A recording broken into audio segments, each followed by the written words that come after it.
tous. On va Bezrat Hashem dans la Kavana du Kriyat Shema. Aujourd'hui, on va essayer de comprendre un petit peu les paroles du Rambam.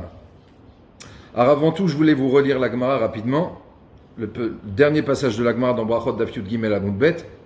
La Gemara nous dit comme ça, Tanu Rabbanan, nos sages nous ont enseigné, Shema Yisrael Adonai Eloheinu Adonai Echad, Adkan Tzrichot Kavana. Adkan Tzrichak, Kavana Talev d'Ivrei Rabbi Meir.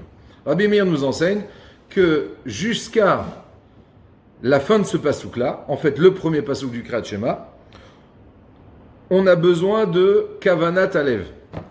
La Kavana, l'intention du cœur. Amar Rava, Rava nous dit, Alacha ki Rabbi Meir. On tranche l'Alacha comme Rabbi Meir. D'ailleurs, Tosfot sur place nous dit, étant donné que Rava est un des derniers Amoraïm, c'est comme ça qu'on tranche l'Alacha. Très bien. Maintenant, on va lire le Rambam, Bezrat Hashem. Le Rambam tranche de cette manière-là. Akoret Shema velo kiven libo bepasuk rishon. Celui qui lit le Kriyat Shema et qui n'a pas de kavana au moment où il lit le premier pasouk. C'est quoi le premier pasouk? Shema Israël. Nous dit le Rambam, Lo yatsa yedechovato. Alors il est pas quitte de son Kriyat Shema. VHR.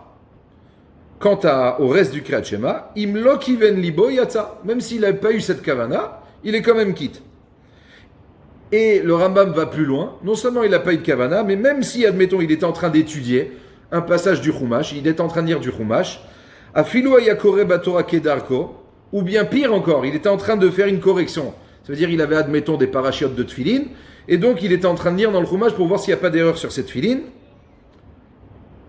Au moment, à l'heure, bien entendu, du Kriyat Shema, Yatsa, il est quand même quitte. Ve'u shechiven libo bepasuk rishon. Mais il faut absolument, donc pour qu'il se rende quitte, absolument qu'il ait eu la kavana dans le premier pasuk. Donc on voit que le Rambam, a priori, il a compris que les propos de Rabbi Meir dans la Gemara, que il faut absolument avoir la kavana dans le premier pasuk, cette kavana, eh bien, elle est ce qu'on appelle les ikuva. Ça veut dire que si je n'ai pas eu d'intention, cette kavana, cette concentration sur le premier pasouk, je ne suis pas du tout quitte. C'est pas que les khatrila, a priori c'est mieux, c'est bien d'avoir la kavana, mais a posteriori tu es quitte. Non. Concernant ce premier pasouk, si tu n'as pas eu de kavana, il faut recommencer le Kriyat Shema. Tu n'es pas quitte du Kriyat Shema. Très bien. Là-dessus, on va voir le Rashba. Alors, en vérité, je vais vous parler un petit peu de ce que dit le Rashba avant le passage que vous avez étudié le mardi. En fait, lui-même, le Rashba, d'abord, il donne son interprétation au départ de Rabbi Meir. À savoir, lui, le Rashba, il n'a pas du tout compris comme le Rambam. Lui, le Rashba, il a compris de la manière suivante. Il a compris que quand Rabbi Meir nous parlait d'avoir une kavana dans Shema Israël, c'est un plus, c'est bien, c'est ce qu'il faudrait faire. Maintenant, si Bedi Avad, je n'ai pas eu cette kavana, mais bien sûr que je suis quitte. Pourquoi? Mais tout simplement parce qu'on a tranché dans la Gemara, au début de la Gemara, quand la Gemara rapporte que celui qui est en train d'étudier la Torah, et alors nous dit la Mishnah, s'il a eu la kavana, il s'est rendu quitte du Kriyat Shema, sous-entendu, s'il n'y a pas de kavana, pas de Kriyat Shema, la Gemara elle-même pose la question, alors quoi, tu veux me dire que mitzvot srichot kavana? C'est un problème de dire ça. Pourquoi? Parce que Rashi sur place nous explique, on a appris ultérieurement, Rabba nous a enseigné que quelqu'un qui sonnait du shofar pour faire de la musique, il est en train de sonner une mélodie, eh bien, il n'a pas eu du tout l'intention de se rendre quitte de Kriyat Shofar de Rosh Hashanah, il est quand même quitte de la mitzvah. Donc tu vois bien que Rabba nous a dit le contraire. C'est la raison pour laquelle la Gemara a répondu, non, effectivement, non, il n'y a pas besoin on n'a pas besoin d'aucune intention. Et donc, si je n'ai eu aucune intention, je suis quand même quitte de la mitzvah. Donc, comme ça qu'on prend le Rashba dans Rabbi Meir, à savoir que quand Rabbi Meir nous dit qu'il faut avoir la kavana, c'est un plus, c'est mieux, c'est bien. Mais Bedi Avad, si je n'ai eu aucune kavana, il n'y a aucun problème. La preuve, c'est Rabba qui nous dit, tu sonnes du shofar pour faire de la musique, tu es quand même quitte de la mitzvah. Donc, a priori, ici, le Rambam, il a un sacré problème avec... le Rashba, il a un sacré problème avec le Rambam. nous, tel qu'a compris le Rashba la Gemara, la Mishnah la Gemara, on voit que même ce qu'il dit Rabbi Meir, c'est uniquement l'Echatrila, a priori c'est un mieux. Mais si je n'ai pas eu d'intention, bien entendu que je suis quitte de la mitzvah. Gros problème contre le Rambam. Par la suite, le Rashba, il va donner une seconde explication. C'est-à-dire, jusqu'à maintenant, il a compris que ce dont parlait Rabbi Meir, c'est uniquement penser avant de lire le Kriyat Shema, penser se rendre quitte. Comme ça, il a compris. Et que Bediavad, ça passe. Et que là-dessus, le Rambam dirait le contraire. Non, ça passe pas même Bediavad. Même a posteriori, faut tout recommencer. Donc vient le Rashba et nous dit non, Ve'efshar lomar. Il est possible de dire encore. Ve'efshar li lomar od. Qu'en vérité, Rabbi Meir, il ne parle pas du tout de ce que la Gemara au départ parlait. C'est-à-dire qu'en vérité, on trouve deux sortes de kavana. Première intention, c'est avant d'accomplir une mitzvah, d'avoir l'intention, attention, voilà ce que je vais faire, l'action que je vais faire, ce que je vais réciter, c'est une mitzvah, je vais le faire pour me rendre quitte de l'ordonnance d'Akadosh Baruch Hu. Ça, c'est une chose. Mais il y a une seconde kavana. Et ça, c'est comme ça que maintenant le Rashba veut expliquer Rabbi Meir. Donc, deuxième explication. Rabbi Meir ne parle pas de s'acquitter du Kriyat Shema. Il parle en vérité de se concentrer, de comprendre ce que je suis en train de dire. À savoir que quand dit Shema Yisrael Hashem Elokeinu Hashem Echad, je suis en train de prendre sur moi le joug d'Akadosh Baruch Hu. D'accord ? Et à ce moment-là, concernant ce premier passage du Kriyat Shema, ce premier verset du Kriyat Shema, eh bien, si je n'ai pas eu cette intention, ça veut dire si je ne me suis pas concentré sur ce que je raconte, eh bien, tout simplement, même Bediavad, même si j'ai fait la mitzvah, j'ai lu le pasouk, je ne suis pas quitte de la mitzvah. Pourquoi ? Parce que qu'est-ce que voulait Akadosh Baruch Hu de nous dans ce premier pasouk du Kriyat Shema ?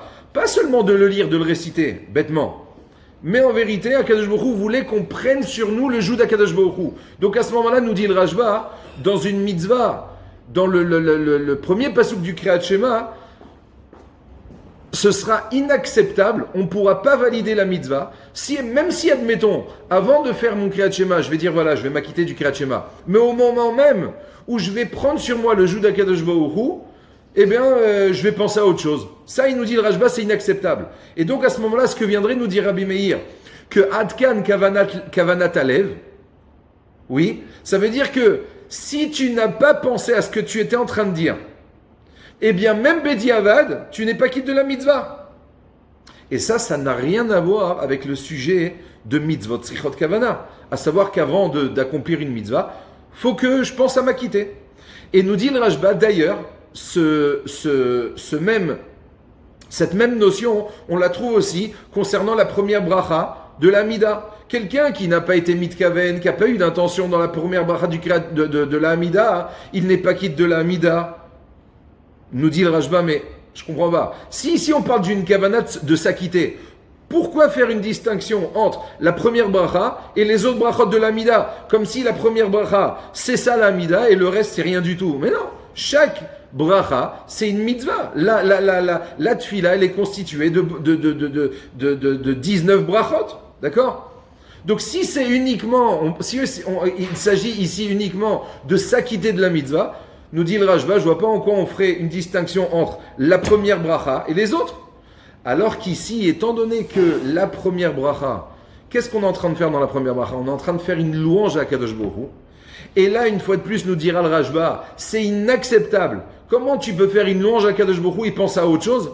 Là-dessus, nous dit le Rashba, premier pasouk du Kriyat Shema et première bracha de la Amida, il faut absolument avoir une kavana, mais pas la kavana habituelle, pas la kavana de je vais me rendre quitte de la mitzvah. La kavana de il faut penser à ce qu'on dit. Et donc à ce moment-là, le Rashba comprend tout à fait différemment le Rambam.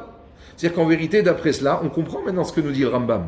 Nous dit le Rambam, si tu n'as pas eu de kavana dans la première phrase du Kriyat Shema, eh bien tu n'es pas quitte. Pourquoi ? On ne parle pas de la bracha de s'acquitter, on ne parle pas, de la kavana de s'acquitter. On parle ici de la kavanat alev, ça veut dire d'avoir l'intention de prendre sur nous le joug d'Akadosh Baruch Hu. D'accord ?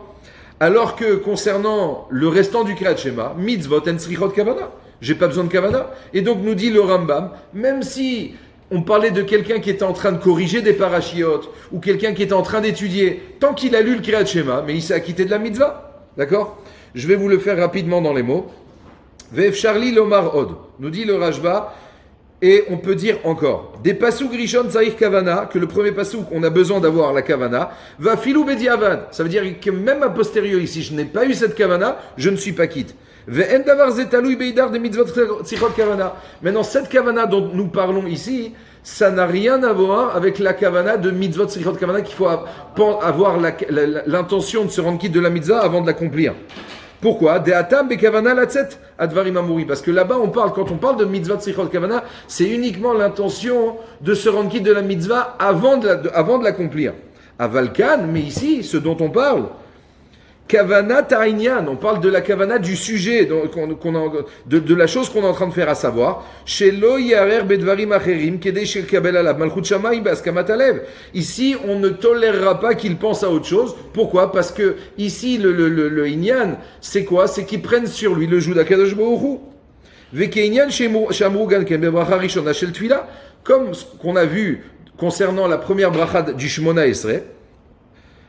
Ve'atam, il a raison. Chez Beshar mitzvot, chez En mitzvot assez, concernant les autres mitzvot, les autres commandements positifs de la Torah, Afalpi shelonit kaven arekiem mitzvato, même si au préalable je n'ai pas eu la kavana de m'acquitter, mais j'ai fait la mitzvah, oui ou non? J'ai fait la mitzvah. Alors c'est sûr que on aurait préféré à ce que tu aies l'intention de t'acquitter de la mitzvah avant, bien entendu. Et là, chez Enze minamoufra, c'est-à-dire c'est pas le mieux. Vekol Sheken, il dit à plus forte raison, si avant d'accomplir une mitzvah, une quelconque mitzvah, j'ai eu l'intention de me rendre quitte, et que au moment de l'accomplissement, je pense à autre chose. Nous dit le Rajba, bien entendu que je suis quitte de la mitzvah. Aval Elou, mais ces mitzvot-là dont on parle, le premier passage du Kriyat Shema, Shema Israël, ou bien la première bracha de la Hamida, qui est quoi? Le premier pasuk du Kriyat Shema, Kabbalatol Malchut Shamaim, ou bien le fait de louer Akadosh Baruch Hu, et no bedin chez Lavavo Ponei Dvarim Acherim. On ne peut pas tolérer qu'à ce moment-là même, il pense à autre chose. Vezoi shehilku ben bracha rishona le shara brachot. Et c'est la raison d'ailleurs pour laquelle on fait une distinction entre la première bracha de la Mida et les autres brachot. Ou bien entre le premier pasuk du Kriyat Shema et le reste du Kriyat Shema. Pourquoi? Parce que nous dit le Rajba, si ici on parlait uniquement de la mitzvah, du inyan, du fait qu'il faut penser à se rendre quitte avant d'accomplir la mitzvah, nous dit le Rajba, Mali bracha rishona, mali shar brachot. Quelle distinction? Pourquoi on ferait une distinction entre la première phrase du Kriyat Shema et le reste? Comme si le reste, c'était en trop. Mais il faut tout lire le Kriyat Shema pour se rendre quitte. La même chose pour le Shmona Esrei. La même chose pour la Hamida. À savoir qu'il n'y a aucune distinction. Je ne peux pas me suffire de la première bracha de la Hamida et je vais dire c'est bon, j'ai fait ma prière aujourd'hui. C'est pas possible. Veze nire yoter, veze derech haemet. Ce sera tout pour aujourd'hui. J'espère que j'ai été clair. Baruch Adonai le'olam. Amen ve amen.